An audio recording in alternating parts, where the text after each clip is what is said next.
Did the model just reach into my computer and run that command? No. The model selected an action. Codex executed it through a tool under a sandbox and returned the result. That distinction matters because the model is not the entire agent. Hey, I'm Chuck McCullough. Join me for this lesson on models versus agents. In the last lesson, we used a 5-part teaching model. Coding agent equals model plus instructions plus tools plus environment plus feedback loop.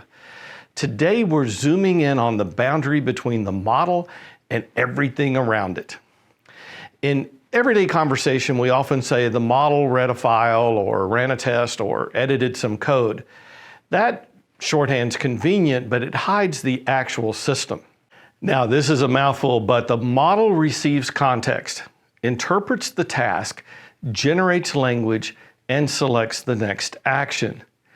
Codex is the runtime that assembles the context, exposes tools, manages the turn, executes tool actions, applies sandbox and approval controls, returns observations, and presents the result. The loop looks like this. The user provides a task. Codex builds the context available for that turn. The model decides what should happen next. Codex invokes the requested tool under the active controls. The environment returns a result. That result becomes the new context, and the loop continues. The model's essential, but it's operating inside a harness. Now, changing the model can change reasoning quality, speed, cost, and which action it chooses. It does not automatically change the repository, prompt, tools, sandbox, permissions, or definition of done. Let's make that boundary visible in a real Codex event trace. Let me demonstrate. I have a small repository. You can see just a few files. There's just one Python file that checks for a version that's inside release.json, and it has to be a version without a suffix in order for it to pass. So you can see that our test runs okay, but it does tell us that this version is blocked because it has the release candidate suffix on it. Here's that release JSON file that I mentioned. It's the -rcl on the end that the Python says this is not a release, this is a release candidate, so you're blocked. And here's the regular expression that's looking for. So only digits, no letters in that version. So we want to instruct Codex to fix that. So we're running the command line interface with a exec command, which is going to run everything, and we're going to trace all the events that took place. We're not looking at the internal reasoning. We're just going to capture the interactions that it has with the environment. So here we are at the end. I sped this up quite a bit. There are 16 different events that took place. The first part is gathering information and then making a decision about what to do, and then applying that change, and then verifying here at the end that the change was correct. Next up, I actually asked Codex what the valid models were, and I grabbed GPT 5.6 Luna, and I'm going to run this command again with the GPT 5.6 Luna model. So you can see that it is resetting our Git repository. It runs the unit test, and now it's executing the same prompt, but this time with a different model. Again, I've sped this up a bit, and we'll see the summary here pop up. This time, only 14 different events or turns took place. The batch file that I ran from the command line runs the Codex exec command. Exec just runs whatever command we supply to it on the command line. -json says produce a JSON output file tracing the events. Ephemeral means we don't need to keep this session. We're going to throw it away. Sandbox gives it the permissions. It's allowed to write within this workspace. We specify the model here, and we use two different models, GPT 5.6 Sol for the first one and Luna for the second one. And here's the prompt.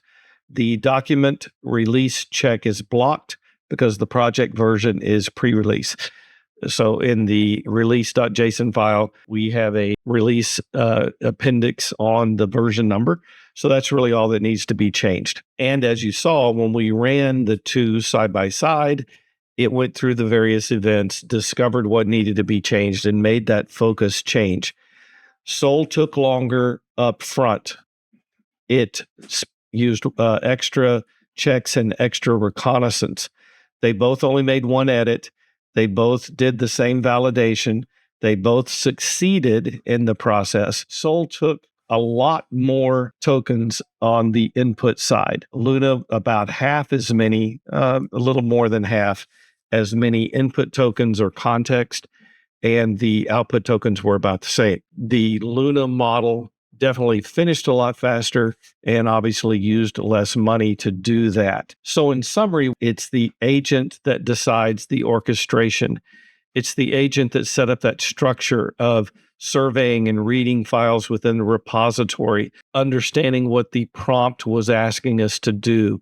And then the model is what chose whether it needs to look at more files or it has enough, or has it discovered the change it needs to make. It is the agent, the orchestration, that actually does the edit that the model directs it to make. And it's the agent that decides to do the verification phase, but it's the model that gives it the thumbs up or thumbs down on whether that verification was complete. So that trace gives us a more accurate vocabulary for what happened. The model selected actions based on the context it received. The Codex runtime managed the thread and turn, executed those actions through the tools, and recorded the resulting events.